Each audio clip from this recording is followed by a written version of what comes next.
이야기가 시작되기 전에 이 이야기를 시청하시는 친구분들이 어느 지역에서 오셨는지 댓글로 남겨주세요. 좋아요와 구독도 잊지 마시고 이 채널이 더욱 발전하여 더 흥미로운 이야기를 선보일 수 있도록 도와주세요. 창밖의 하늘은 짙은 주황색으로 변해 있었습니다. 하루가 곧 끝날 것이라는 신호였죠. 따뜻하고 아늑한 그 집 안에서 박서연은 두 아이 민호와 수진이 두꺼운 카펫 위에서 블록탑을 쌓으며 노는 것을 지켜보고 있었습니다. 아이들의 웃음소리는 서연이 들어본 가장 아름다운 멜로디였습니다.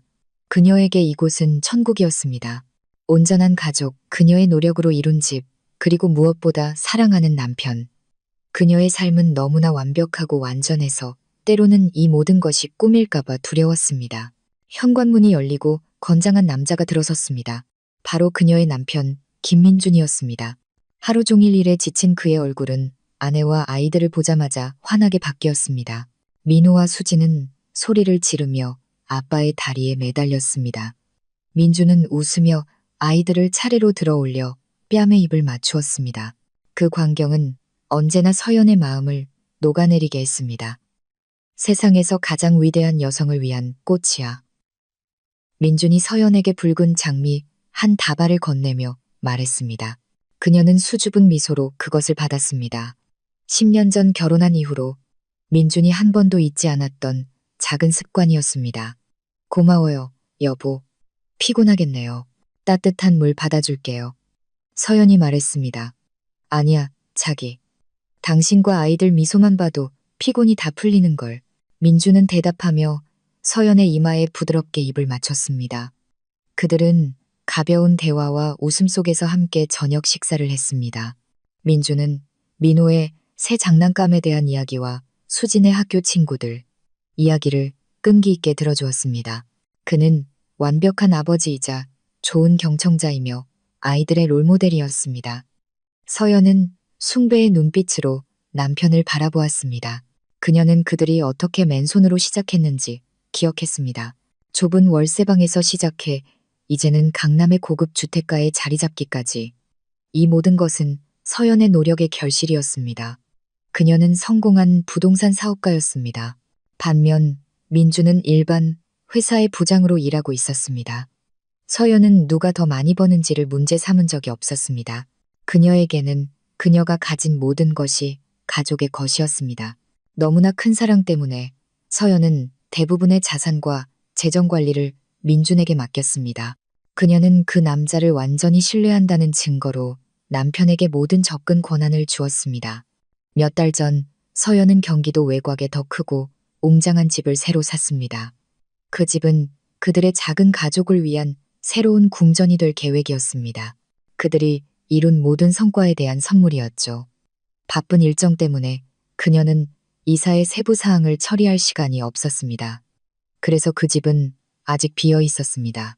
그녀는 그 집 열쇠를 민준에게 주며 가끔 들러서 모든 것이 안전한지 확인해달라고 부탁했습니다. 민준은 열정적으로 그것을 받으며 그들의 꿈의 집을 잘 돌보겠다고 약속했습니다. 아이들을 재운 후 서연과 민준은 침실 발코니에 앉아 멀리서 반짝이는 도시의 불빛을 바라보았습니다. 민준은 아내의 어깨를 다정하게 감쌌습니다. 당신을 가진 건 정말 행운이야, 서연아. 당신은 아내로서도 엄마로서도 최고야. 민준이 서연의 귓가에 속삭였습니다. 나도 당신이 있어서 행운이에요, 여보. 우리 아이들에게 충실하고 멋진 아빠잖아요. 서연은 민준의 가슴에 머리를 기대며 대답했습니다. 그녀는 안전하고 사랑받고 보호받고 있다고 느꼈습니다. 그녀는 민준의 사랑과 충실함을 단 한순간도 의심한 적이 없었습니다. 그녀의 남편은 그녀의 세상이자 가족의 힘의 기둥이었습니다. 그날 밤 서연은 평화로운 마음으로 잠이 들었습니다. 그녀는 남편의 따뜻한 품에 안겨 입가에 미소를 머금은 채 잠들었습니다. 하지만 그 평화는 한밤중에 잠시 깨어났을 때 산산조각 났습니다. 침대 옆 테이블에 놓인 민준의 휴대폰에서 희미한 진동을 느꼈습니다. 보통은 신경 쓰지 않았습니다. 하지만 왠지 이번에는 그것을 보고 싶은 이상한 충동이 일었습니다. 민준을 깨우지 않으려 조심스럽게 움직이며 서연은 그 휴대폰을 집었습니다. 화면이 켜지며 메신저 앱에 알림 메시지가 나타났습니다. 서연의 심장이 차갑게 식었습니다. 발신인은 이름 없이 마케팅팀이라는 직업 라벨만 있었습니다. 하지만 그녀를 놀라게 한 것은 그것이 아니었습니다. 메시지 내용은 짧았지만 그녀가 지금까지 살아온 천국의 균열을 내기에는 충분했습니다. 메시지는 이렇게 쓰여 있었습니다. 자기야, 새 가방 고마워. 내일도 자기 차로 데리러 와줘. 서연의 세상이 멈춘 것 같았습니다. 자기야라는 단어는 그녀의 심장을 찌르는 비수처럼 느껴졌습니다. 이 마케팅팀은 누구지? 무슨 새 가방을 말하는 것이고 어느 차를 말하는 걸까? 심장이 격렬하게 뛰고 숨이 막히는 것 같았습니다. 그녀는 곤히 잠든 남편의 얼굴을 바라보았습니다. 그녀가 그토록 숭배했던 얼굴. 그 똑같은 얼굴이 이제는 낯선 사람의 가면처럼 보였습니다. 따뜻하게만 느껴졌던 밤이 이제는 차갑고 섬뜩하게 변했습니다. 그녀의 방의 정적 속에서 첫 번째 의심의 씨앗이 심어졌습니다. 서연은 밤새 잠을 이룰 수 없었습니다. 그녀의 눈은 계속해서 방천장을 응시했습니다. 반면 그녀의 뇌는 읽었던 짧은 메시지를 소화하려 애썼습니다. 그녀는 머릿속으로 모든 가능성을 뒤집어 보았습니다. 어쩌면 오해일지도 모른다. 어쩌면 자기와는 직장 동료들 사이의 친근한 호칭일 뿐일지도 모른다. 어쩌면 새 가방은 회사에서 받은 보너스일지도 모른다. 어쩌면 데리러 와달라는 부탁은 그저 평범한 도움일 뿐일지도 모른다. 서연은 마음을 진정시키고 완벽한 남편의 이미지를 지키기 위해 100가지 이유를 엮어보려 했습니다. 하지만 노력할수록 마음은 더 불안해졌습니다. 무언가 아주 잘못되었다는 느낌이 들었습니다. 다음 날 아침, 서연은 최대한 평범하게 행동하려 애썼습니다. 그녀는 평소처럼 아침을 준비하고 아이들을 깨우고 억지 미소로 민준에게 인사했습니다. 민준은 전혀 이상한 낌새를 보이지 않았습니다. 그는 여전히 다정한 남편이었습니다. 서연의 요리를 칭찬하고 수진에게 밥을 먹여주기도 했습니다. 그의 평범한 태도가 오히려 서연을 더 혼란스럽게 만들었습니다. 내가 과민 반응하는 걸까? 내가 그저 맹목적인 질투에 불타는 걸까? 아침 식사 중에 서연은 떠보려고 했습니다. 여보, 요즘 회사 일 많아요? 되게 바빠 보이던데. 응, 자기야. 새 프로젝트가 있어서 협업할 게 많아. 특히 마케팅팀의 새로운 직원들 몇 명은 가르쳐야 할 것도 있고. 민주는 빵을 씹으며 아무렇지 않게 대답했습니다. 마케팅팀. 그 단어는 마케팅팀이라는 연락처 이름을 떠올리게 하며 서연의 귓가에 맴돌았습니다. 심장이 다시 뛰기 시작했습니다. 아, 그래요? 특별히 도움이 필요한 신입사원이라도 있어요? 그녀는 목소리를 최대한 평온하게 유지하려 애쓰며 다시 물었습니다. 민주는 그녀를 잠시 쳐다보았습니다. 그냥 일반적인 지도 정도야. 왜 그래? 아니에요. 그냥 물어봤어요. 서연은 재빨리 대답하고 다른 주제로 화제를 돌렸습니다. 너무 의심하는 것처럼 보이고 싶지 않았습니다. 그날 서연은 큰 고객과 매우 중요한 약속이 있었습니다. 그녀는 자신의 제네시스 GV80을 사용하기로 결정했습니다. 그녀가 평소에는 잘 사용하지 않는 고급 SUV였습니다. 보통은 민준이 경기도 외곽에 있는 회사까지 장거리 운전에 더 편하다는 이유로 더 자주 사용했습니다. 서연은 전혀 개의치 않았습니다. 어차피 그 차는 가족의 편의를 위해 산 것이었으니까요. 그녀가 차문을 열고 운전석에 앉았을 때 이상한 향기가 그녀의 후각을 덮쳤습니다.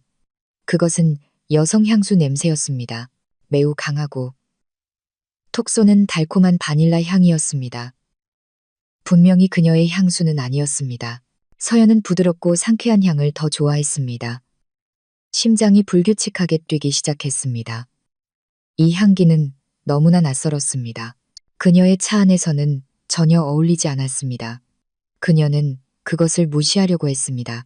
어쩌면 민준이 새로 교체한 차량용 방향제에서 나는 냄새일지도 모른다고 생각했지만 그럴 것 같지는 않았습니다. 이것은 마치 누군가가 조수석에 오랫동안 앉아 있다가 남긴 듯한 향기였습니다. 불안한 마음으로 그녀는 시동을 걸고 운전을 시작했습니다. 운전하는 내내 그녀의 마음은 평온할 수 없었습니다. 어젯밤의 메시지와 오늘 아침의 향수 냄새는 마치 두 개의 퍼즐 조각이 맞춰지기 시작하는 것 같았습니다. 그녀가 신호대기에 멈춰섰을 때 그녀의 눈은 무심코 조수석 아래를 향했습니다. 거기 무언가 반짝이는 것이 좌석 레일 사이에 끼어 있었습니다. 참을 수 없는 호기심에 이끌려 그녀는 몸을 기울여 그 물건을 집었습니다. 그것을 들어 올릴 때 그녀의 손이 떨렸습니다. 반짝이는 작은 진주 귀걸이였습니다. 디자인은 현대적이었고 서연은 그것이 자신의 것이 아님을 확신했습니다. 그녀는 그런 스타일의 귀걸이를 가진 적이 없었습니다. 그렇다면 이 귀걸이의 주인은 누구일까? 어떻게 이 물건이 그녀의 차에 있을 수 있을까? 그 질문들이 망치처럼 그녀의 머리를 강타했습니다. 그녀의 완벽했던 천국은 이제 정말로 눈에 보이는 균열을 드러내고 있었습니다. 그날 밤 아이들이 잠든 후 서연은 용기를 내어 민준에게 물어보기로 했습니다. 그녀는 남편이 샤워를 마치고 침대에 편안히 앉기를 기다렸습니다. 두근거리는 마음으로 그녀는 손바닥에 그 귀걸이를 쥔 채 다가갔습니다. 여보, 오늘 아침에 차에서 이걸 발견했어요. 그녀는 귀걸이를 보여주며 말했습니다. 민주는 서연의 손에 있는 귀걸이를 보았습니다. 그의 얼굴에는 놀라거나 당황한 기색이 없었습니다. 그는 잠시 미간을 찌푸렸을 뿐 마치 열심히 생각하는 듯 했습니다. 그의 차분한 반응은 서연을 더욱 혼란스럽게 만들었습니다. 그러더니 민주는 무언가 기억해낸 듯 옅은 미소를 지었습니다. 아, 이 귀걸이 세상에 잊고 있었네. 이거 아마 내가 말했던 회사 동료 최유라 씨 거 같아. 어제 길에서 차가 고장나서 집에 태워다 줬거든. 안 됐더라고. 신입사원이라 아직 이 동네 길도 잘 모르고 아마 그때 귀걸이가 떨어진 모양이야. 그는 막힘없이 망설임 없이 유창하게 설명했습니다. 그 설명은 매우 그럴듯하게 들렸습니다. 너무나 논리적이어서 서연은 잠시 나쁜 생각을 했던 자신이 어리석게 느껴졌지만 그녀의 마음은 믿기를 거부했습니다. 최유라, 마케팅팀의 신입사원. 그 이름은 모든 것을 확인시켜주는 것 같았습니다. 어제 그녀를 태워줬다고 왜 말 안 했어요? 서연이 물었습니다. 그녀의 목소리는 약간 떨렸습니다. 민주는 그녀를 뚫어지게 바라보았습니다. 그의 얼굴이 약간 슬퍼졌습니다. 그냥 당신이 오해할까봐 그랬어. 자기야. 당신이 가끔 질투가 심한 거 알잖아. 난 그냥 동료를 도와준 것뿐이야. 그 이상도 이하도 아니야. 이런 사소한 일로 우리 사이에 문제가 생기는 걸 원치 않았어. 민준의 말은 너무나 부드럽고 설득력이 있었습니다. 그는 심지어 상황을 뒤집어 서연이 그를 의심한 것에 대해 죄책감을 느끼게 만들었습니다. 서연은 할 말을 잃고 침묵했습니다. 그녀는 남편의 입에서 나오는 모든 말을 믿고 싶었습니다. 그녀는 평화로운 천국으로 돌아가고 싶었습니다. 알았어요. 여보, 미안해요. 서연이 조용히 말했습니다. 민주는 안도의 미소를 지으며 서연을 품에 안았습니다. 괜찮아. 이해해. 난 오직 당신만을 사랑해. 서연아, 오직 당신뿐이야. 서연은 그 포옹에 응했지만 마음은 텅 빈 것 같았습니다. 남편의 등 뒤에서 그녀의 눈은 침실 벽을 공허하게 응시했습니다. 민준의 설명은 완벽하게 들렸지만 한 가지 마음에 걸리는 것이 있었습니다. 아까 민준이 미소 짓기 직전 그녀를 바라볼 때 서연은 그의 눈에서 이상한 번득임을 포착했습니다. 차갑고 계산적이며 전혀 정직함을 담고 있지 않은 번득임이었습니다. 그날 밤 서연은 그녀의 전쟁이 이제 막 시작되었음을 알았습니다. 그 후 며칠은 얇은 얼음판 위를 걷는 것 같았습니다. 서연은 의심하지 않는 아내의 역할을 계속 연기했습니다. 반면 마음속으로는 경계심 많은 관찰자로 변해 있었습니다. 민준의 모든 미소와 포옹은 이제 한편의 연극처럼 느껴졌습니다. 최유라의 귀걸이에 대한 남편의 설명은 표면적으로는 논리적으로 들렸지만 그녀의 직감은 그것이 매우 정교하게 짜인 거짓말이라고 소리치고 있었습니다. 그녀에게는 증거가 없었고 오직 그녀의 영혼을 갉아먹는 예감뿐이었습니다. 그래서 그녀는 침묵하고 관찰하기로 했습니다. 민준의 변화는 점점 더 뚜렷해졌습니다. 예전에는 항상 집에 와서 가족과 시간을 보내고 싶어 안달이던 그가 이제는 마치 자신만의 세계를 가진 것 같았습니다. 예전에는 아무렇게나 놓여있던 그의 휴대폰은 이제 항상 그의 손에 있거나 화면이 아래를 향하도록 놓여 있었습니다. 그는 메시지를 읽으며 혼자 미소 짓는 일이 잦아졌습니다. 서연이 물으면 대답은 항상 같았습니다. 회사 단톡방이야 사무실 애들 하는 짓이 웃겨서 안전하고 반박할 수 없는 대답이었습니다. 그의 퇴근 시간은 점점 더 불규칙해졌습니다. 새 프로젝트와 갑작스러운 회의라는 핑계는 그가 매일 트는 레퍼토리였습니다. 서연은 더 이상 많이 묻지 않았습니다. 그녀는 그저 고개를 끄덕이고 식어버린 저녁을 차려주고 자신의 얼굴보다 노트북을 더 자주 마주하는 남편의 등을 바라볼 뿐이었습니다. 그들 사이의 따뜻함은 서서히 사라지고 차갑고 보이지 않는 거리감이 그 자리를 대신했습니다. 절정은 민준이 쉽게 화를 내기 시작했을 때였습니다. 그가 이전에는 결코 하지 않았던 행동이었습니다. 어느 날 밤 서연은 단지 그가 오후에 전화를 받지 않은 이유를 물었을 뿐이었습니다. 비난하는 어조가 아닌 그저 평범한 질문이었습니다. 예상외로 민준은 소리쳤습니다. 중요한 회의 중이었어. 이해 못해? 항상 보고받아야 하는 어린애처럼 굴지 마. 서연은 얼어붙었습니다. 그 고함은 뺨을 맞는 것보다 더 고통스러웠습니다. 그녀가 알던 민준은 결코 이런 사람이 아니었습니다. 자신의 놀란 모습을 알아차린 민준은 곧바로 목소리를 누그러뜨리고 회사에서 스트레스가 많았다는 핑계를 대며 사과했습니다. 서연은 그저 체념한 듯 고개를 끄덕였지만 마음속 확신은 더욱 굳어졌습니다. 그녀 앞에 서 있는 이 남자는 더 이상 그녀가 결혼했던 민준이 아니었다. 누군가 그녀의 남편을 훔쳐갔거나 혹은 그의 진짜 가면이 이제 막 벗겨지기 시작한 것일지도 모른다. 밤이면 밤마다 서연은 불안감에 시달렸습니다.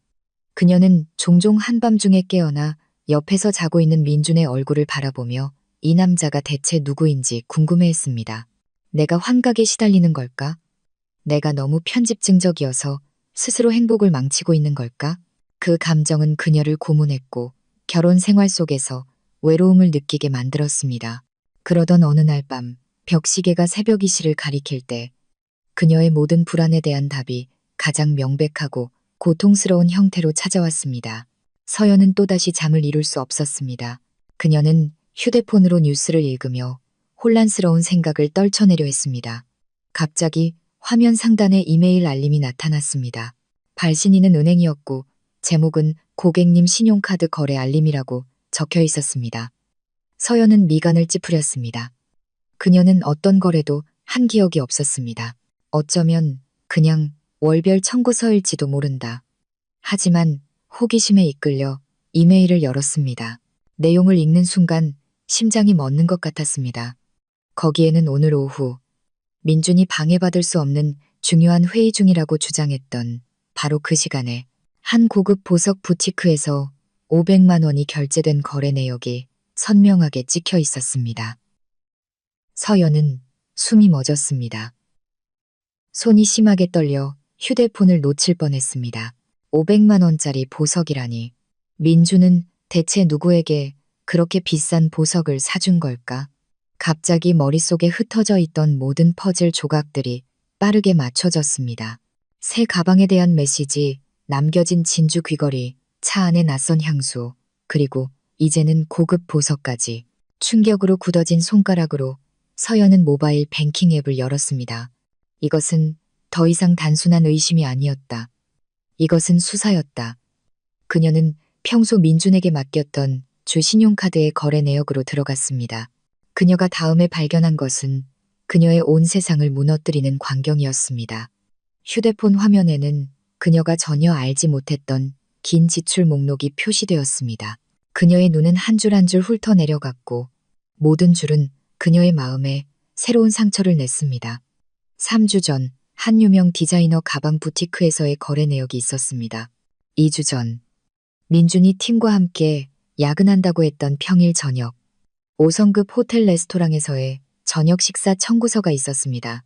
지난주 한 고급 뷰티 클리닉에서의 비싼 시술 비용 청구서가 있었습니다. 목록은 계속되었습니다. 최신 기기 구매, 수입 의류 부티크에서의 결제, 스파와 마사지 청구서. 그것은 미친 지출 패턴이었습니다. 누군가가 그녀의 등 뒤에서 그녀의 피땀 어린 돈을 쓰며 호화로운 생활을 하고 있었습니다. 서연은 메스꺼움을 느꼈습니다. 이것은 더 이상 단순한 바람이 아니었다. 이것은 사기였다. 이것은 절도였다. 민준. 그녀가 평생을 걸고 믿었던 남편이 다른 여자를 먹여 살리기 위해 고의적이고 체계적으로 그녀의 재산을 빼돌리고 있었다. 배신감에 대한 고통은 이제 들끓는 분노와 뒤섞였습니다. 완벽한 남편, 위대한 아버지의 이미지는 산산조각 났습니다. 남은 것은 옆에서 평화롭게 잠든 교활한 사기꾼의 그림자뿐이었습니다. 흐르려던 눈물은 이제 차갑고 날카로운 눈빛으로 바뀌어 말라버렸습니다. 분노 속에서 서연은 무언가를 떠올렸습니다. 오래전에 설치해두고 거의 잊고 있었던 것. 그녀의 제네시스 GV80에 설치된 GPS 추적 장치였습니다. 예전에는 도난 방지 등 안전상의 이유로 설치했었습니다. 그녀는 그 장치가 훨씬 더 위험한 도둑, 바로 그녀의 남편을 추적하는데 사용될 것이라고는 상상도 하지 못했습니다. 이제는 더 단단해진 손으로 그녀는 휴대폰의 추적 앱을 열었습니다. 앱이 데이터를 로드하는 동안 심장이 격렬하게 뛰었습니다. 화면의 지도는 그들의 집 차고에 안전하게 주차된 차의 위치를 보여주었습니다. 하지만 그녀가 찾던 것은 그것이 아니었습니다. 그녀의 손가락이 떨리며 이동 기록 버튼을 눌렀습니다. 휴대폰 화면이 잠시 깜박이더니 지난 한 주간의 차량 이동 경로를 나타내는 일련의 파란색 선을 표시했습니다. 그녀의 눈은 매일 반복되는 패턴에 고정되었습니다. 선은 그들의 집에서 시작하여 그녀가 알지 못하는 주소로 향했고 그곳에서 약 30분간 머문 후 마침내 민준의 회사로 이동했습니다. 같은 패턴이 오후에도 반복되었습니다. 회사에서 그 미스터리한 주소로 갔다가 마침내 집으로 돌아왔습니다. 그 주소는 분명 친구의 집이나 지사가 아니었습니다. 그것은 그녀의 남편이 매일 들르는 비밀스러운 경유지였습니다. 그녀가 그토록 찾아 헤매던 진실이 이제 디지털 지도의 형태로 명백하게 드러났습니다. 다음 날 아침, 서연은 뚜렷한 목표를 가지고 일어났습니다. 잠을 설쳐 얼굴은 창백했지만 눈빛은 차가운 결의로 빛나고 있었습니다. 그녀는 더 이상 상심한 여자가 아니라 전쟁을 준비하는 전사처럼 보였습니다. 아침 식사 때 그녀는 아무 일도 없었던 것처럼 행동했습니다. 그녀는 심지어 민준을 위해 도시락을 준비했는데 이는 오랫동안 하지 않았던 일상이었습니다. 웬일이야, 자기. 민준은 아내의 관심에 기쁜 듯이 말했습니다. 당신이 건강한 점심을 먹었으면 해서요. 요즘 일이 정말 힘들어 보이더라고요. 서연이 대답했습니다. 그녀의 목소리는 담담하면서도 달콤하게 들렸습니다. 그녀는 이 연극을 계속 이어가야 했습니다. 아이들을 학교에 데려다주고 민준이 출근한 것을 확인한 후 서연은 서둘러 준비를 했습니다. 그녀는 마치 일하러 가는 것처럼 편안하면서도 단정한 옷을 입었습니다. 그녀는 가사도우미에게 프로젝트 현장 중 한 곳을 확인하러 가며 아마 오후 늦게 돌아올 것이라고 말했습니다. 그것은 완벽한 거짓말이었습니다. 그녀의 다른 차 안에서 그녀는 내비게이션 앱을 켜고 어젯밤 GPS 기록에서 찾은 미스터리한 주소를 입력했습니다. 운전을 시작하자 심장이 격렬하게 뛰었습니다. 그녀는 그곳에서 무엇을 발견하게 될지 몰랐습니다. 원룸, 임대한 아파트, 모든 가능성이 고통스러웠습니다. 그녀는 디지털 지도의 안내에 따라 운전하며 붐비는 길을 지나 더 조용한 주택가로 들어섰습니다. 차가 계속 나아가자 주변 풍경이 익숙하게 느껴지기 시작했습니다. 친숙한 단지 정문, 매끄러운 아스팔트 도로, 현대적인 주택 디자인. 불길한 예감이 그녀의 몸을 감쌌습니다. 마침내 내비게이션 앱에서 목적지에 도착했습니다. 라는 음성이 흘러나왔습니다. 서연은 고개를 들었고 폐에서 숨이 멎는 것 같았습니다.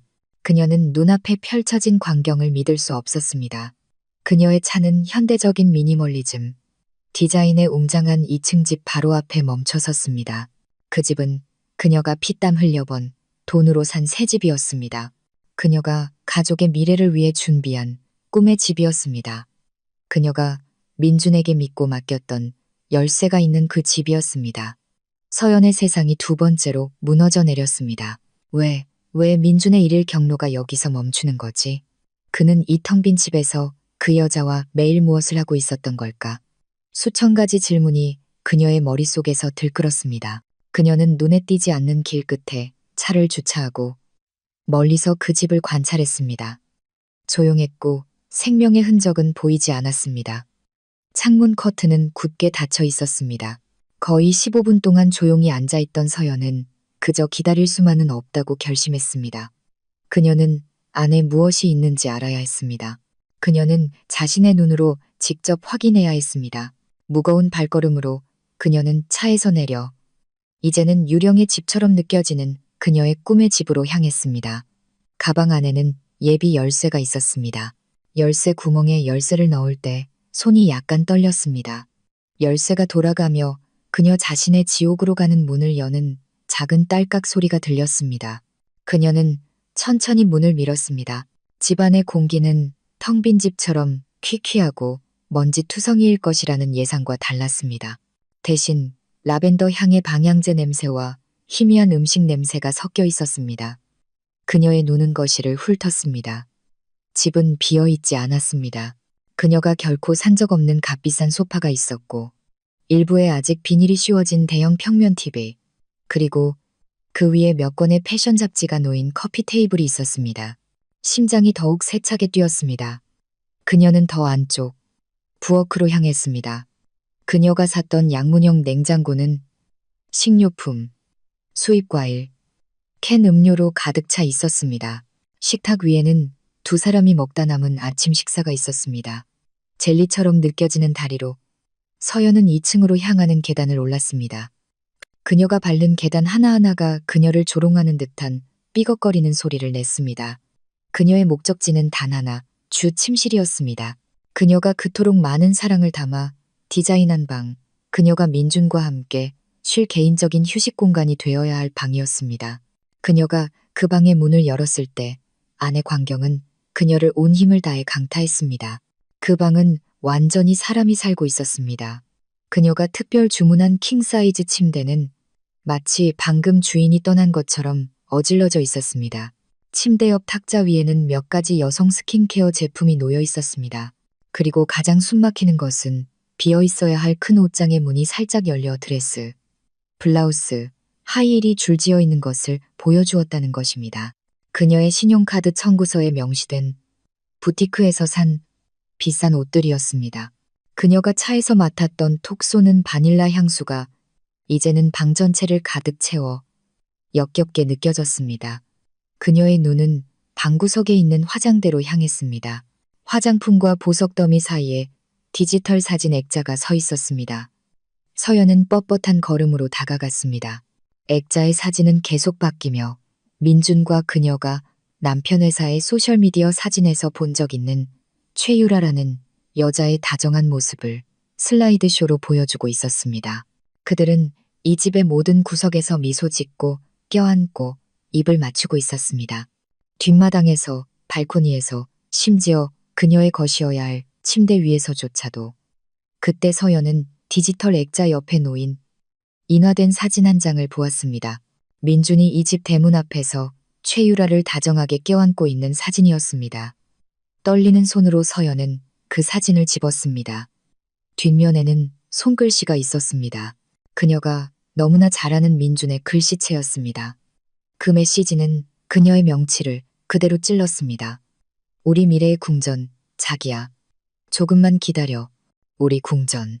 그 말들은 서연이 가진 마지막 힘의 잔재마저 부숴버렸습니다. 그녀의 다리에 힘이 풀려 차가운 바닥에 주저앉았습니다. 그래서 이게 그들의 계획이었구나.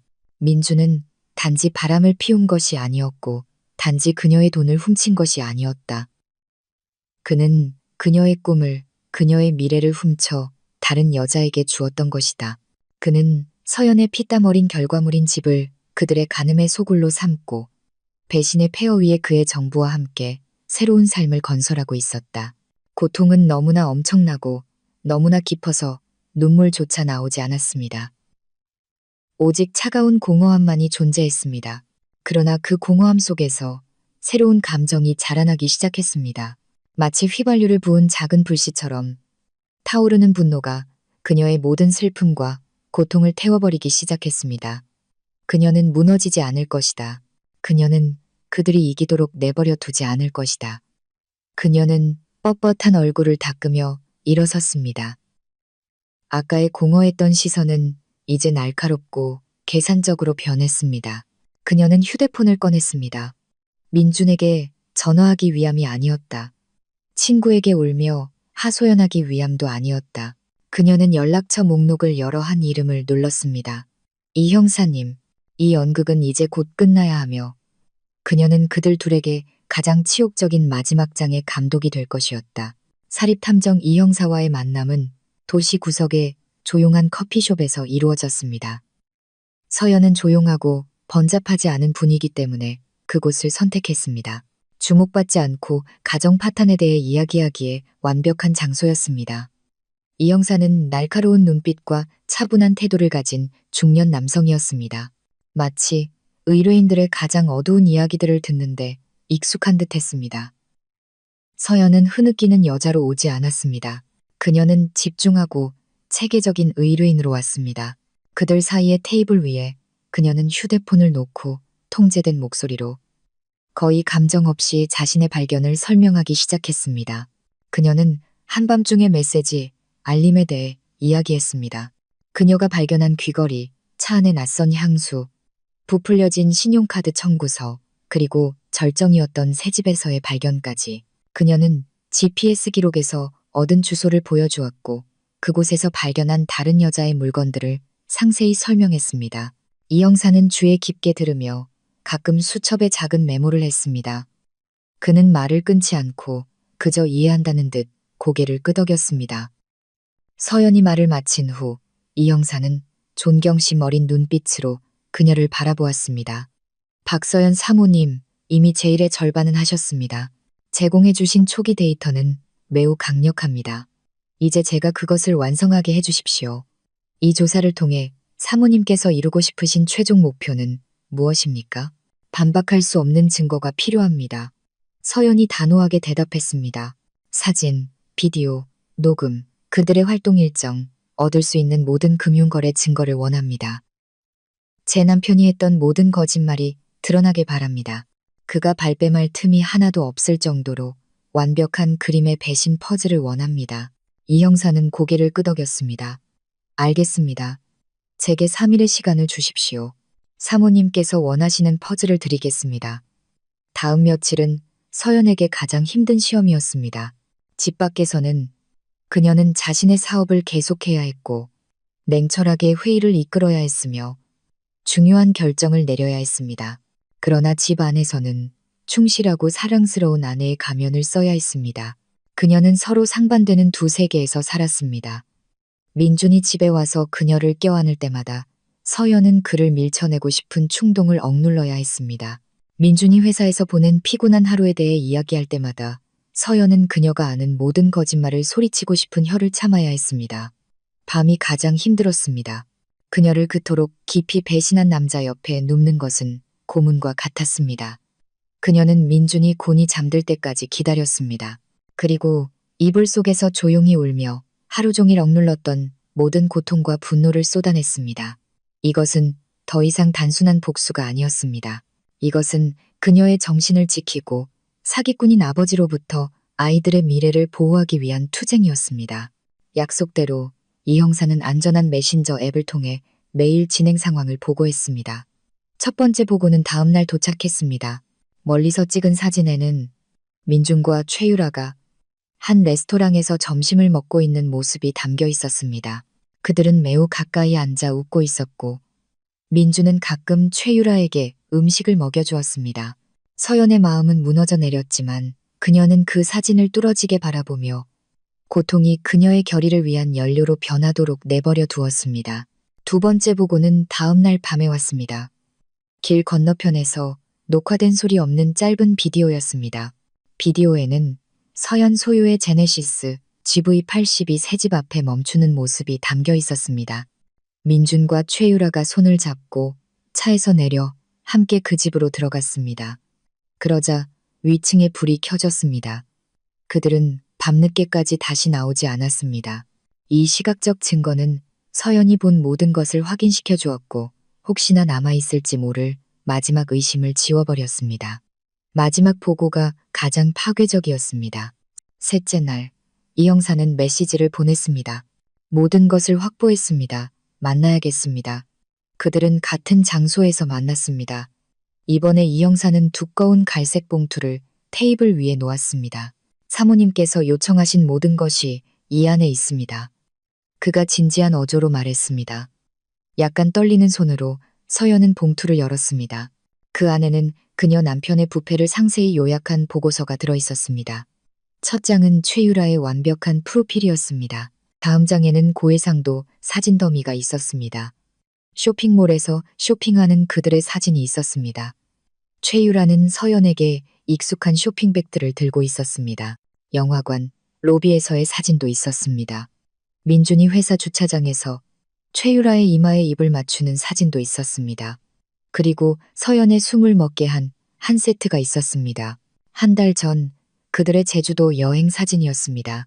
민준이 중요한 출장이라고 말했던 그 여행이었습니다. 그 사진들 속에서 그들은 마치 신혼여행 중인 부부처럼 보였습니다. 용두암 앞에서 다정하게 포즈를 취하고 해변에서 물놀이를 하고 석양을 배경으로 로맨틱한 저녁 식사를 하고 있었습니다. 서연은 심지어 그녀의 돈으로 산 것을, 아는 옷과 보석을 볼 수 있었습니다. 그들은 그녀의 고통 위에서 아름다운 추억을 만들고 있었습니다. 사진 더미 아래에는 문서 사본들이 있었습니다. 제주도 호텔 청구서, 2인용 비행기표, 그리고 그 여행 동안의 서연의 신용카드 거래 내역이었습니다. 모든 것이 명확하고 깔끔하며 반박할 수 없이 인쇄되어 있었습니다. 이 형사는 심지어 민준과 최유라가 카페에서 대화하는 짧은 음성 녹음까지 확보했습니다. 그들의 목소리는 선명하게 들렸습니다.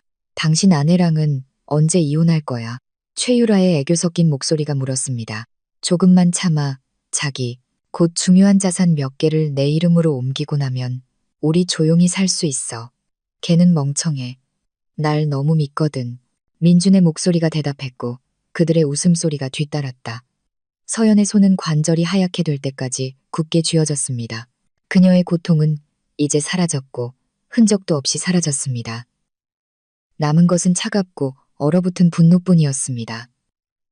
그녀는 눈앞의 모든 증거를 바라보았습니다. 이것은 더 이상 단순한 퍼즐이 아니었다.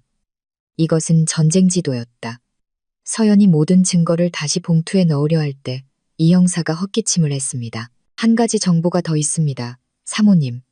아마 다음 조치에 유용할 수 있을 겁니다. 서연이 고개를 들었습니다. 오늘 아침 마지막 감시 결과에 따르면 이 형사가 계속했습니다. 타겟들이 또 다른 여행을 계획하고 있습니다. 이번 주말에 가평으로 갈 겁니다. 금요일 아침 9시쯤 출발할 예정입니다. 물론 사모님 소유의 하얀색 제네시스 GV80을 이용할 거고요. 그 정보는 화약고 속의 불꽃 같았습니다. 가평. 금요일 아침 9시. 완벽한 스케줄이었습니다. 서연은 더 이상 기다릴 필요가 없었습니다. 그녀는 더 이상 복잡한 계획을 세울 필요가 없었습니다. 민준과 최유라는 방금 그녀에게 그들의 마지막 쇼를 위한 이상적인 무대를 제공해 주었습니다. 모든 사람이 관객이 될 수 있는 길거리라는 무대를. 서연의 입술에 차갑고 옅은 미소가 그려졌습니다. 그녀의 배신 퍼즐은 완성되었고 그녀는 그것을 어떻게 산산조각 낼지 정확히 알고 있었습니다. 이 형사와의 만남 후 서연은 집으로 돌아가지 않았습니다. 그녀는 곧장 도심의 웅장한 오피스 빌딩으로 향했습니다. 그녀의 목적지는 변호사이자 오랜 친구인 강지영의 법률 사무소였습니다. 나무와 유리로 꾸며진 그 방 안에서 서연은 이 형사에게서 받은 갈색 봉투를 반짝이는 마호가니 테이블 위에 놓았습니다. 날카로운 눈빛을 가진 지적인 여성인 강 변호사는 봉투를 열어 내용물을 하나씩 확인했습니다. 평소 차분하던 그녀의 얼굴은 이제 놀란 표정을 보였고 이내 분노로 바뀌었습니다. 계좌식인의 제주도 휴가 사진을 본 후 그녀가 낮게 중얼거렸습니다. 서연은 등을 꼿꼿이 세우고 무표정한 얼굴로 앉아 있었습니다. 이혼할 거야. 그녀가 말했습니다. 그녀의 목소리는 단호하고 흔들림이 없었습니다. 양육권은 내가 다 가질 거야. 내 노력으로 이룬 모든 자산도 전부 돌려받을 거야. 그리고 그가 내 인생에서 입고 있는 옷 말고는 아무것도 가져가지 못하게 할 거야. 강 변호사는 서류를 닫고 서연을 뚫어지게 바라보았습니다. 이 정도 증거라면 우리가 이 소송에서 이기는 건 물론이고 그를 완전히 박살낼 수 있어. 계획이 뭐야? 우선 내 모든 자산을 확보해줘. 서연이 말했습니다. 다음 이 시간 동안 그 방은 전쟁지휘 본부가 되었습니다. 강 변호사의 지휘 아래 서연은 일련의 빠르고 전략적인 조치를 취했습니다. 첫 번째 전화는 그녀의 주거래 은행이었습니다. 보안 암호를 말한 후 그녀는 즉시 개인 계좌 담당 매니저와 통화했습니다. 그녀는 민준 명의의 모든 추가 신용카드를 즉시 차단하라고 명령했습니다. 그 후 그녀는 그들의 공동 계좌에 대한 민준의 인터넷 뱅킹 접근을 차단해달라고 요청했습니다. 그 계좌는 지금까지 서연이 사업 이익금으로 채워왔던 계좌였습니다. 마지막으로 그녀는 그 계좌의 거의 모든 자금을 오직 그녀만이 접근할 수 있는 새 계좌로 이체하라고 지시했습니다. 30분도 채 안 되어 민준의 무제한 자금원은 완전히 끊겼습니다. 두 번째 단계는 실물 자산을 확보하는 것이었습니다. 강 변호사는 즉시 두 채의 집과 모든 차량에 대한 서연의 단독 소유권을 명시하는 진술서와 법정 문서를 준비했습니다. 모든 구매 증거가 서연이 민준에게 금융 접근 권한을 주기 전 그녀의 개인 계좌에서 나왔다는 사실에 근거했습니다. 모든 것은 이혼 소송이 제기되는 즉시 등록될 준비가 되었습니다. 서연이 변호사 사무실을 나설 때 이미 오후였습니다. 그녀는 어깨의 짐이 조금 가벼워진 것을 느꼈습니다. 그녀는 더 이상 무력한 희생자처럼 느껴지지 않았습니다. 그녀는 자신의 왕국을 되찾고 있는 여왕이었습니다. 그 다음 이틀, 즉 수요일과 목요일은 서연 인생 최고의 연기였습니다. 그녀는 집으로 돌아와 완벽하게 가면을 썼습니다. 그녀는 가장 배려심 깊은 아내로 변했습니다. 그녀는 따뜻한 미소로 민준의 귀가를 맞이했고 그가 가장 좋아하는 음식을 요리했으며 심지어 그의 피곤한 어깨를 주물러 주겠다고 제안했습니다. 다가올 폭풍을 전혀 눈치채지 못한 민준은 매우 기뻐했습니다. 그는 서연이 마침내 의심을 거두고 그가 알던 순종적인 아내로 돌아왔다고 생각했습니다. 그의 오만한 자신감은 그를 눈멀게 했습니다. 목요일 오후 그는 환한 얼굴로 서연에게 다가갔습니다. 자기야, 이번 주말에 회사에서 가평으로 워크숍을 가. 금요일 아셔침에 출발해서 일요일 오후에 돌아올 거야. 그가 아무렇지 않은 톤으로 말했습니다. 서연은 그를 바라보며 달콤하게 미소 지었습니다. 물론이죠, 여보. 열심히 일했으니 재충전이 필요하겠네요. 가서 즐겁게 보내고 와요. 예상치 못한 반응의 민주는 자신의 계획이 순조롭게 진행되고 있다고 더욱 확신했습니다. 그는 서연이 그 여행의 진짜 목적과 누구와 함께 가는지 이미 알고 있다는 사실을 전혀 몰랐습니다. 그날 밤 분위기는 너무나 아이러니했습니다. 민주는 최유라와의 비밀 휴가를 위해 신나게 여행 가방에 옷을 쌌습니다. 서연은 입가에서 미소를 떼지 않은 채 그를 도왔습니다. 두꺼운 재킷 잊지 말고 챙겨요, 여보. 가평은 공기가 아주 차가워요. 서연은 민준의 두꺼운 재킷을 건네며 말했습니다. 마음속으로 그녀는 생각했습니다. 나중에 아무것도 없을 때 그 차가운 맛을 좋아하길 바라. 고마워, 자기. 당신은 정말 세상에서 가장 이해심 많은 아내야. 민주는 칭찬하며 서연의 이마에 입을 맞췄습니다. 서연에게는 몸이 건조하고 역겹게 느껴지는 입맞춤이었습니다. 내일 가는 길에 먹을 간식 좀 준비해 줄게요. 배고프지 않게. 서연이 이어서 말했습니다. 민주는 열광적으로 고개를 끄덕였고 서연이 그를 위해 준비하고 있는 진짜 도시락이 길거리의 지옥이라는 사실을 깨닫지 못했습니다. 민준이 아무 걱정 없이 코를 골며 깊이 잠든 후 서연은 침대에서 일어났습니다. 그녀는 모든 중요 문서를 보관하는 서재로 갔습니다. 그녀는 강 변호사에게서 받은 모든 서류가 안전하게 보관되어 있는지 확인했습니다. 그녀는 휴대폰을 확인하고 배터리가 완전히 충전되었는지 확인했습니다. 그리고 그녀는 계획의 마지막 단계를 실행했습니다. 그녀는 연락처 목록을 열어 이전에 부동산 홍보로 함께 일했던 적이 있는 온라인 뉴스, 포털 기자와 유명 가십 계정 관리자로 알고 있는 몇몇 이름에서 멈췄습니다. 그녀는 전화를 걸지 않았습니다. 그녀는 내부자의 제보처럼 보이도록 설계된 도발적인 짧은 메시지를 작성했습니다. 메시지는 다음과 같았습니다. 내일을 위한 뜨거운 제보. 오전 10시경 가평방면 도로에서 재벌가 불륜 드라마가 펼쳐질 예정. 하얀색 제네시스 GV80이 관련되어 있으니 놓치지 마세요. 그녀는 오늘 오후에 산 일회용 번호를 사용하여 5개의 다른 연락처로 그 메시지를 보냈습니다. 그녀는 그들 모두가 올 필요는 없었습니다. 한두 명만 미끼를 물어도 그 효과는 불길처럼 번져나갈 것이었습니다. 그녀는 그 특수 휴대폰의 전원을 끄고 부러뜨려 쓰레기통에 버렸습니다. 흔적은 없었습니다. 서연은 거실의 큰 창문 앞에 서서 밤의 어둠을 응시했습니다. 그녀의 미소는 이제 사라지고 차분하고 냉정한 표정으로 바뀌었습니다. 그녀는 폭풍을 완벽하게 준비했습니다. 모든 장기말은 제자리에 놓였습니다. 이제 그녀가 할 일은 동이트기를 기다렸다가 그녀의 쇼를 시작하는 것뿐이었습니다. 동쪽 지평선에 새벽이 밝아왔습니다. 그러나 서연에게 이것은 새로운 날의 시작이 아니라 한 시대의 종말의 시작이었습니다. 그녀는 무서운 침착함으로 아침 일과를 수행했습니다. 그녀는 부드러운 입맞춤으로 아이들을 깨우고 그들이 가장 좋아하는 아침 식사를 준비했으며 교복이 단정하게 입혀졌는지 확인했습니다. 민준이 여행 가방을 들고 내려왔을 때 서연은 미소로 그를 맞이했습니다. 아침부터 먹어요, 여보. 당신이 좋아하는 김치볶음밥 해놨어요. 그녀가 인사했습니다. 그녀의 목소리는 너무나 평범해서 그녀 자신도 거의 놀랄 뻔했습니다. 조금의 이상함도 느끼지 못한 민주는 자리에 앉아 맛있게 먹었습니다. 그는 서연의 요리를 칭찬하고 회사 행사에서 돌아온 후의 계획에 대해 이야기했습니다.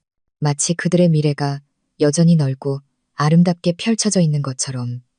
그의 입에서 나오는 모든 말은 서연의 가슴속 불길에 기름을 붓는 것이었습니다.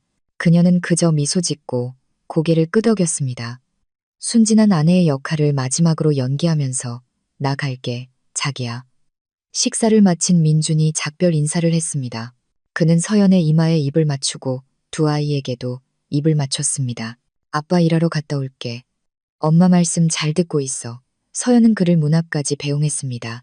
그녀는 남편이 그녀 소유의 하얀색 제네시스 GV80에 타는 것을 보았습니다. 그녀의 부동산 프로젝트에서 받은 가장 큰 보너스로 산 차였습니다. 그녀는 차가 천천히 집에서 멀어져 길모퉁이에서 사라질 때까지 손을 흔들었습니다. 차가 시야에서 사라지자마자 서연의 얼굴에서 미소가 즉시 사라지고 강철로 만든 듯한 차가운 표정으로 바뀌었습니다. 그녀는 안으로 돌아와 아이들이 학교에 가기 위해 개인 기사에게 인계되는 것을 확인했습니다. 집이 조용해진 후 서연은 옷을 갈아입었습니다. 그녀는 우아한 드레스나 정장을 입지 않았습니다. 그녀는 몸에 꼭 맞는 청바지, 검은색 무지 티셔츠, 그리고 가죽 재킷을 선택했습니다. 그녀는 머리를 뒤로 꽉 묶어 그녀의 단호한 얼굴을 드러냈습니다.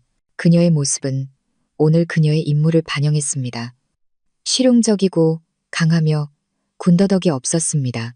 그녀는 다른 차의 열쇠를 집었습니다. 그녀가 거의 사용하지 않는 강력한 세단이었습니다.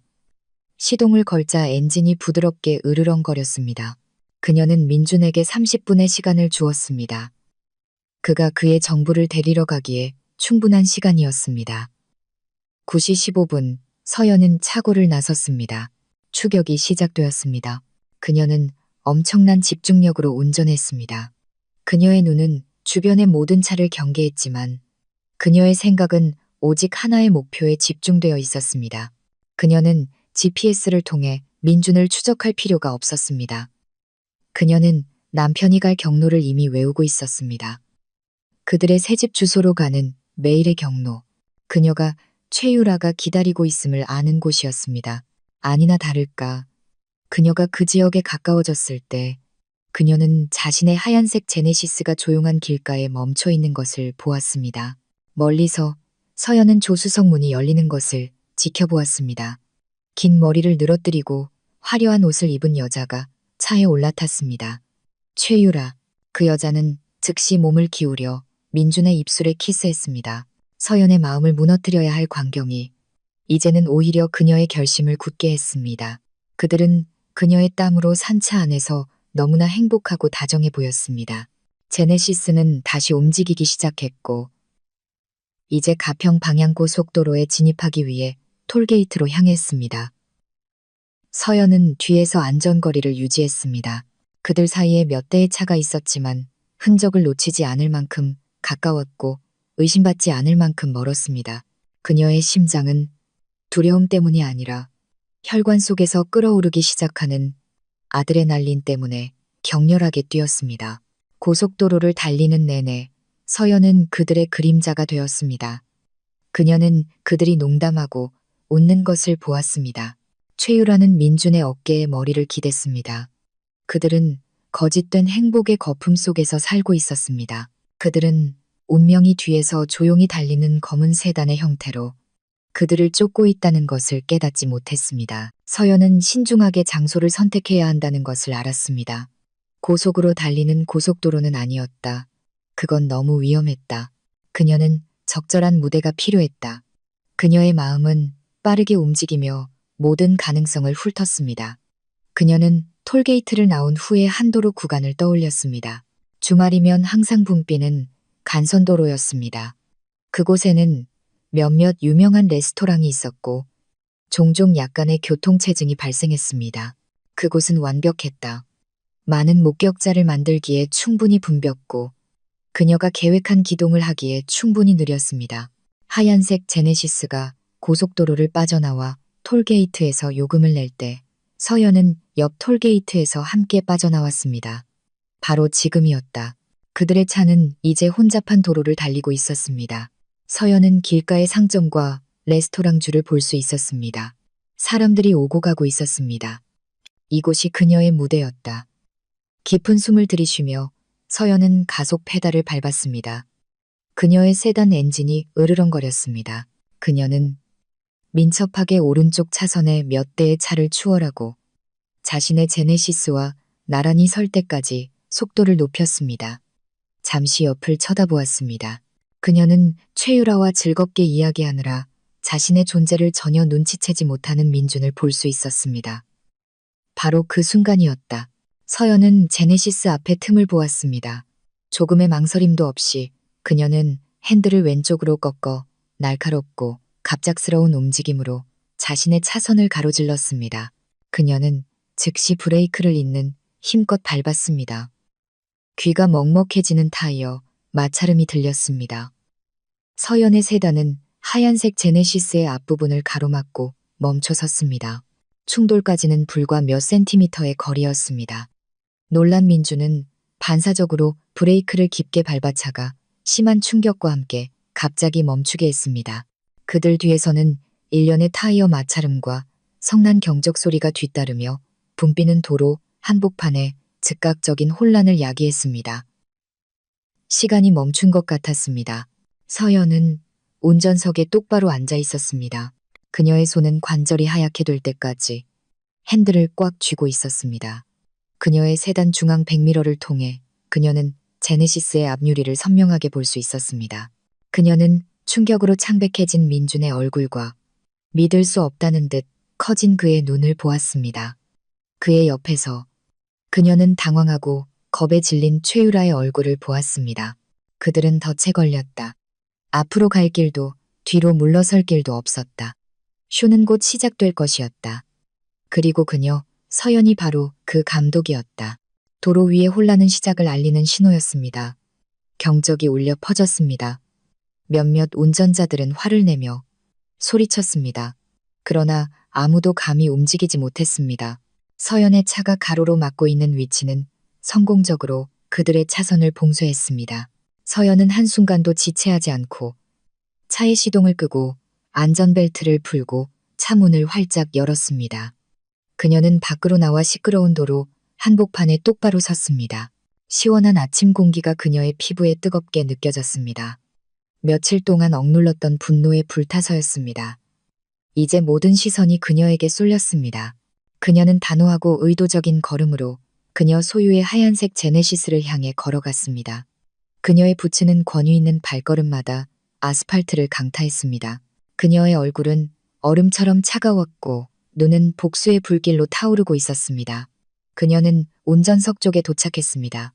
안에서 민주는 충격, 혼란, 그리고 스멀스멀 기어오르는 두려움이 뒤섞인 표정으로 그녀를 바라보았습니다.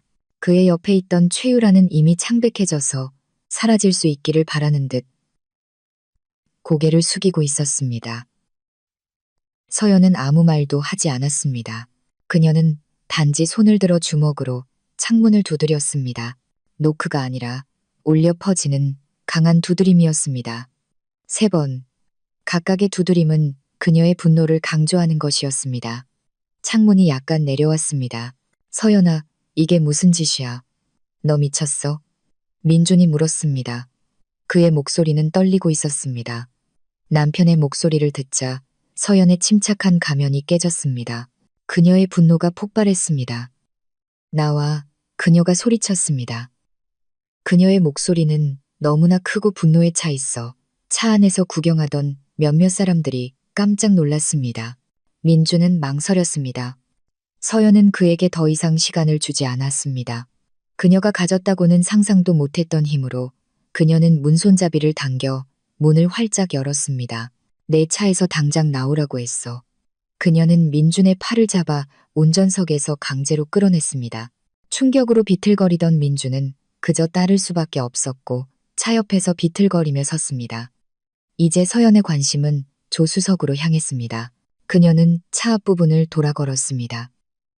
그녀의 발걸음 하나하나가 무겁게 느껴졌습니다. 사람들이 차에서 내리기 시작했습니다. 그들의 손에는 휴대폰이 들려 있었고 녹화할 준비가 되어 있었습니다. 아침의 무료 드라마는 놓치기에는 너무 아까운 구경거리였습니다. 서연은 최유라의 문 앞에 도착했습니다. 그 여자는 안에서 문을 잠갔습니다. 그녀의 얼굴은 두려움의 눈물로 젖어 있었습니다. 문 열어, 상간녀. 서연이 소리쳤습니다. 그녀의 목소리가 울려 퍼졌습니다. 아니면 내가 유리창을 깨버릴 거야. 그 위협은 효과가 있었습니다.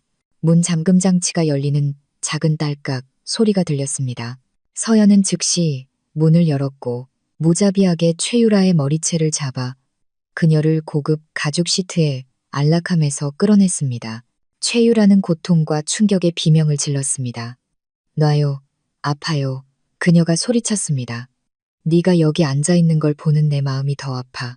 서연은 대꾸하며 그녀의 손을 거칠게 놓아 최유라가 아스팔트 바닥에 주저앉게 했습니다. 이제 2명의 배신자가 그녀 앞에 드러났고 수십 개의 휴대폰 카메라가 증인이 된 가운데 서연은 길거리에서 그녀의 재판을 시작했습니다. 모두 이들을 보세요. 서연은 점점 더 커지는 군중을 향해 소리쳤습니다. 이 사람은 제 남편 김민준이고 이 여자는 그의 불륜 상대인 최유라, 그의 직장 동료입니다. 그녀는 뒷좌석에 있던 민준의 여행 가방을 길바닥으로 걷어찼습니다. 그녀는 뒷문을 열어 최유라의 고급 쇼핑백 몇 개를 꺼냈습니다. 그녀는 그것들을 하나씩 그 여자의 얼굴에 던졌습니다. 이 가방, 이 신발, 이 옷, 이게 다 어디서 났다고 생각해. 이건 내 돈, 내 피땀으로 번 돈으로 네가 내 남편과 함께 즐긴 거야. 그러고 나서 그녀는 창피함에 굳어서 있는 민준을 가리켰습니다. 그리고 당신, 이 비겁한 남자. 가족들에게는 회사 워크숍 간다고 했지? 이게 무슨 워크숍이야? 내 아내의 차와 돈으로 이 계집애랑 놀아나는 거? 서연의 모든 문장은 뺨을 때리는 것과 같았습니다. 그녀는 더 이상 자신의 이미지에 신경 쓰지 않았습니다. 그녀는 단지 세상이 그들의 추악함을 알기를 원했습니다. 내 신용카드로 얘를 제주도 휴가에 데려갔지. 내가 내 피와 눈물로 산 새 집에 얘를 살게 했지. 내가 바보인 줄 알아. 너희들이 내 자존심을 짓밟아도 내가 가만히 있을 줄 알았어? 민주는 서연의 팔을 잡으려 했습니다. 서연아, 이제 그만해. 창피하게 굴지 마. 창피하다고. 서연은 그의 손을 거칠게 뿌리쳤습니다. 나를 배신하기 전에 창피함에 대해 생각했어야지. 이제 이슈나 즐겨. 그 사건 영상은 소셜미디어에서 불길처럼 퍼져나갔습니다. 누군가는 심지어 라이브 방송을 하기도 했습니다. 몇 분 만에 가평, 제네시스, 상간녀와 아내의 습격이라는 해시태그가 실시간 트렌드가 되었습니다. 민중과 최유라의 창백하고 굴욕적인 얼굴은 이제 수백만 명의 구경거리가 되었습니다. 그들의 평판은 순식간에 산산조각 났습니다. 서연의 임무는 끝났습니다. 그녀는 대중 앞에서 그들을 망신시켰고 그들의 이미지를 파괴했으며 자신의 것을 되찾았습니다. 그녀는 이제 굴욕 속에 주저앉거나 서 있는 두 사람을 경멸의 눈빛으로 바라보았습니다. 아무 말 없이 그녀는 자신의 하얀색 제네시스 GV80에 올라탔습니다. 그녀는 주인의 승리를 함께 느끼는 듯 으르렁거리는 엔진의 시동을 걸었습니다. 그녀는 백미러를 통해 민준과 최유라를 다시 한번 쳐다보았습니다. 그리고 가속 페달을 밟았습니다. 그녀는 조롱과 휴대폰 카메라 플래시에 둘러싸인 채 산산조각 낸 그들의 명예의 잔해와 함께 길 한복판에 버려진 그들 둘을 남겨두고 떠났습니다. 무대의 막은 가장 극적이고 만족스러운 방식으로 내려졌습니다. 서연은 하얀색 제네시스를 몰아 길거리 심판의 현장에서 멀어졌습니다. 그녀의 손은 관절이 하얗게 될 때까지 핸들을 꽉 쥐고 있었습니다.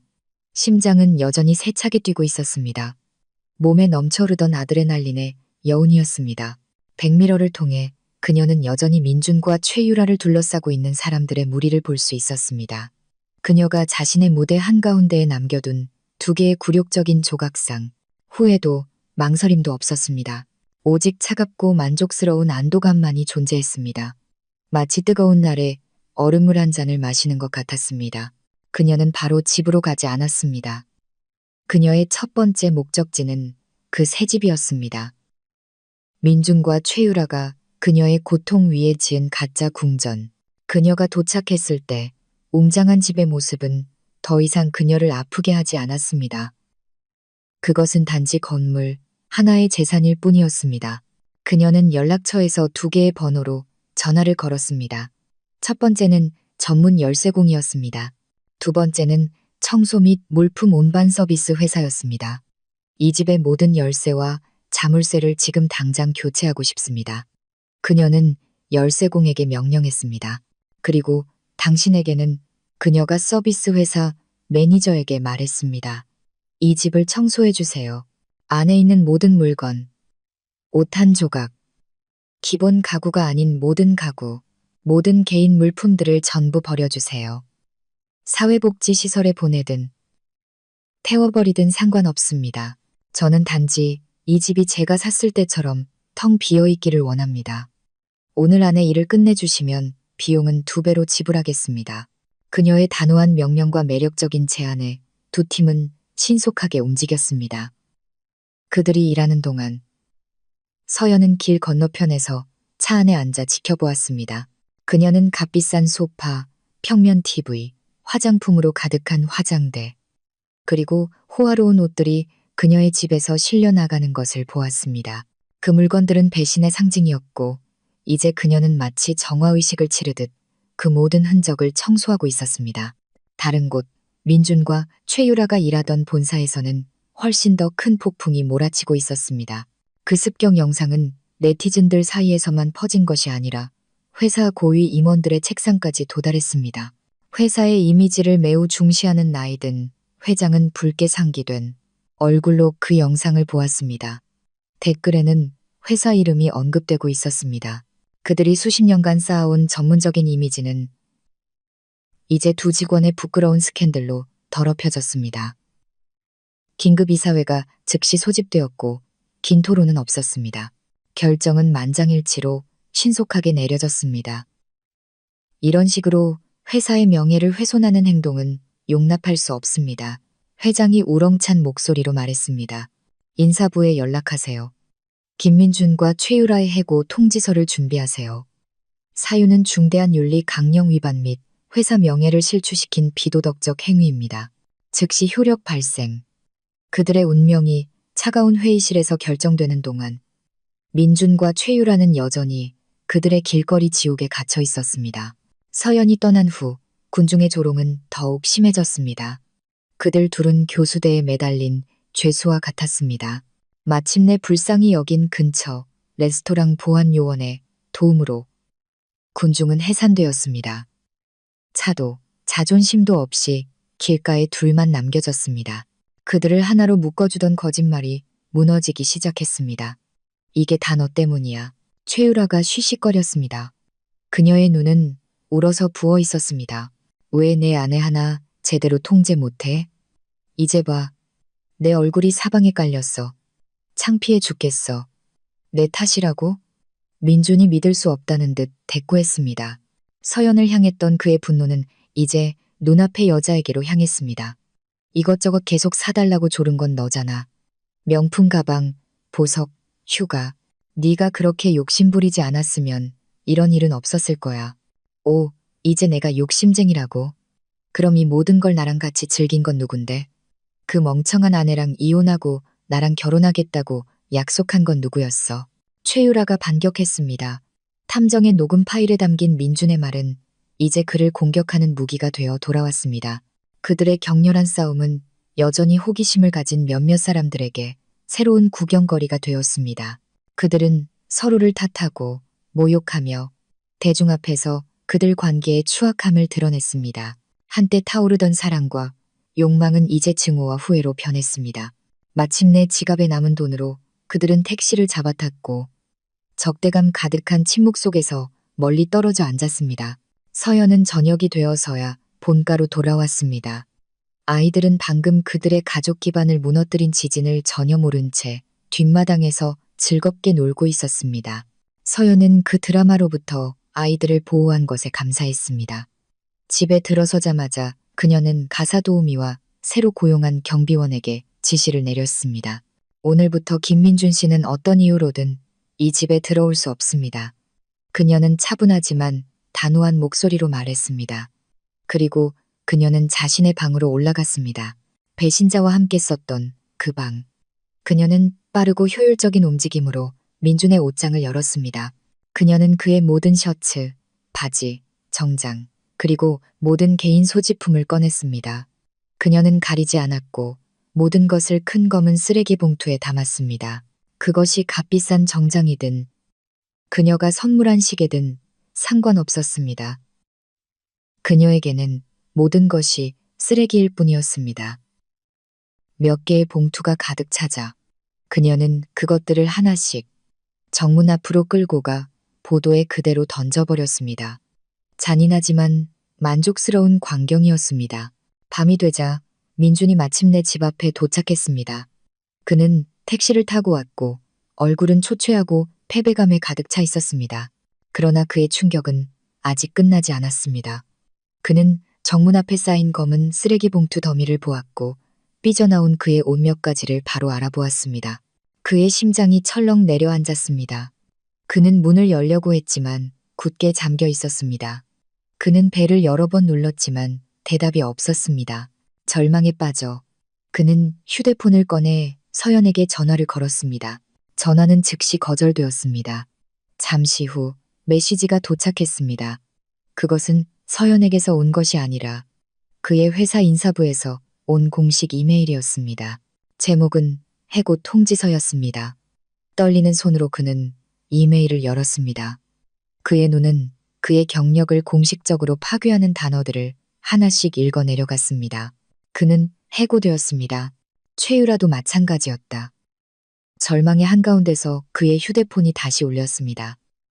이번에는 최유라에게서 온 전화였습니다. 나도 해고됐어. 민준 씨. 그리고 집주인이 내 영상 봤다고 날 쫓아냈어. 나 이제 어떡해? 최유라의 목소리는 공황과 히스테리에 차 있었습니다. 민준은 대답할 수 없었습니다. 그 자신도 어떻게 해야 할지 몰랐습니다. 그는 이제 그에게 굳게 닫힌 호화로운 집 앞 보도에 힘없이 주저앉았습니다. 그의 과거 삶의 잔재인 쓰레기 더미 옆에서 비가 내리기 시작했고 그와 그의 물건들을 적셨습니다. 마치 하늘도 그의 어리석음을 함께 슬퍼하는 것 같았습니다. 바로 그때 차 한 대가 그의 앞에 멈췄습니다. 깔끔한 차림의 남자가 우산을 들고 내렸습니다. 그 남자는 서연이 아니라 법률 서류 배달원이었습니다. 김민준 씨 맞으십니까? 그가 정중하게 물었습니다. 민준은 그저 힘없이 고개를 끄덕일 수밖에 없었습니다. 남자는 비닐에 쌓인 두꺼운 봉투를 건넸습니다. 서류입니다. 민준은 뻣뻣한 손가락으로 그것을 열었습니다. 안에는 한 뭉치의 공식 문서가 들어 있었습니다. 맨 앞장에는 날카로운 굵은 글씨로 이혼 소장이라고 적혀 있었습니다. 그 아래에는 원고인으로 서연의 이름이 적혀 있었습니다. 모든 것이 무너졌다. 그가 거짓말 위에 세운 그의 왕국은 이제 먼지가 되었다. 그는 혼자였고 흠뻑 젖었으며 해고당했고 이혼 소송을 당했다. 오직 그의 과거의 쓰레기만이 그와 함께 있었다. 길거리 심판의 날로부터 1년이 지났습니다. 계절이 바뀌었습니다. 그리고 서연의 삶도 마찬가지였습니다.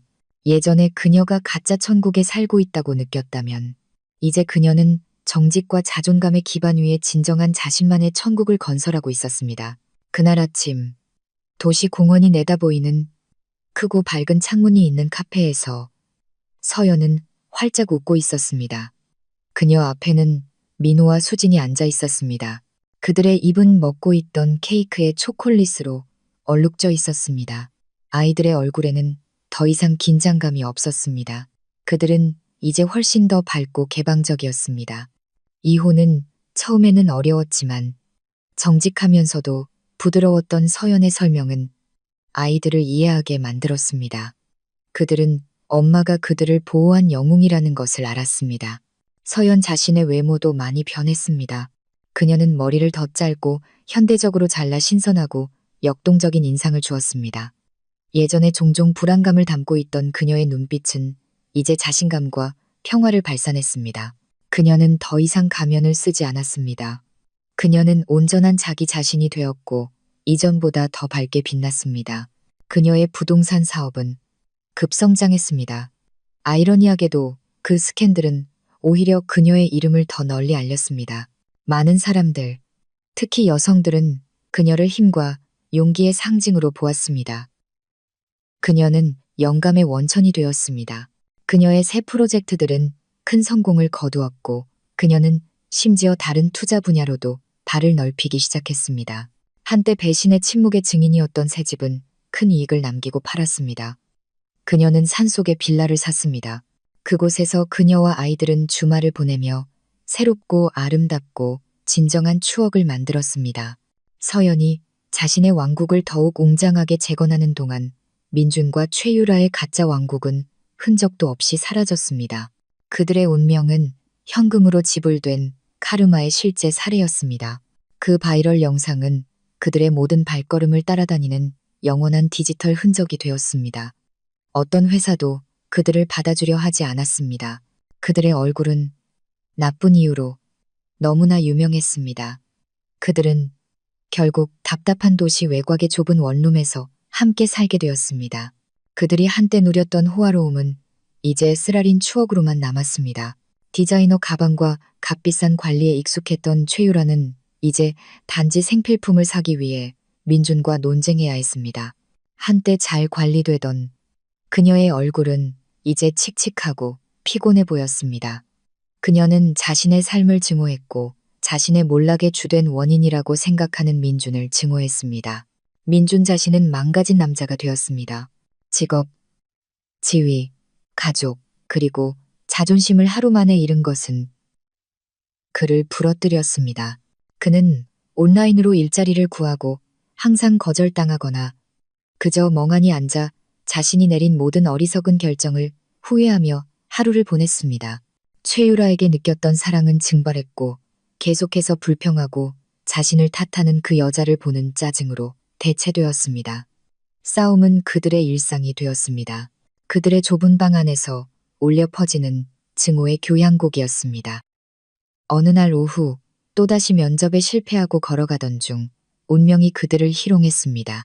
교통체증 때문에 그들이 너무나 잘 아는 하얀색 제네시스 GV80이 그들 옆을 천천히 지나갔습니다. 운전석에는 서연이 앉아 있었습니다. 차 창문은 열려 있었습니다. 그녀는 전화 통화를 하며 웃고 있었습니다. 그녀의 얼굴은 너무나 행복하고 자유로워 보였습니다. 그녀는 그들이 마지막으로 보았을 때보다 100배는 더 아름답고 위험 있어 보였습니다. 민준과 최유라는 그 자리에 얼어붙은 채 걸음을 멈췄습니다. 그들은 그 차가 멀리 사라질 때까지 쳐다보았습니다. 그들이 굴욕의 진흙탕 속에서 허우적거리는 동안 그렇게 빛나는 서연을 보는 것은 가장 큰 딱이었습니다. 바로 그때 그들은 진정으로 깨달았습니다. 그들은 단지 돈과 호화로움을 잃은 것이 아니었다. 민주는 자신을 진심으로 사랑했던 비범한 여자를 잃었다. 그리고 최유라는 존경받는 삶을 살 기회를 잃었다. 그들은 다이아몬드를 조약돌과 바꿨고 이제 그들은 영원히 그 결과를 감수하며 살아야 했다. 그날 밤 서연은 자기 방의 큰 거울 앞에 섰습니다. 자신의 외모를 감상하기 위함이 아니라 자신의 여정을 반성하기 위함이었습니다. 그녀는 지옥을 겪고 왕관을 쓰고 돌아온 한 여성의 그림자를 보았습니다. 배신의 흉터는 아마도 아직 남아있겠지만 더 이상 아프지 않았습니다. 그것은 그녀의 힘, 파괴 속에서 일어설 수 있는 그녀의 능력에 대한 상기시켜주는 것이 되었습니다. 그녀는 진심 어린 옅은 미소로 거울 속 자신의 모습을 만졌습니다. 그녀는 더 이상 자신의 행복을 정의하기 위해 남자가 필요하지 않았습니다. 그녀는 더 이상 자신의 천국을 다른 사람에게 의존하지 않았습니다. 그녀는 자기 자신 안에서, 아이들의 웃음 속에서, 그리고 자신의 손으로 이룬 성공 속에서 평화를 찾았습니다. 서연은 방창문을 열어 시원한 밤 공기가 들어오게 했습니다. 그녀는 깊은 숨을 들이쉬며 진정한 자유를 느꼈습니다. 그녀는 배신의 잿더미에서 다시 태어난 여왕이었고 더 강하고 더 현명했으며 그녀의 인생에서 새로운 장을 쓸 준비가 되어 있었습니다. 그리고 이번에는 그녀가 그녀 자신의 이야기의 유일한 작가였습니다.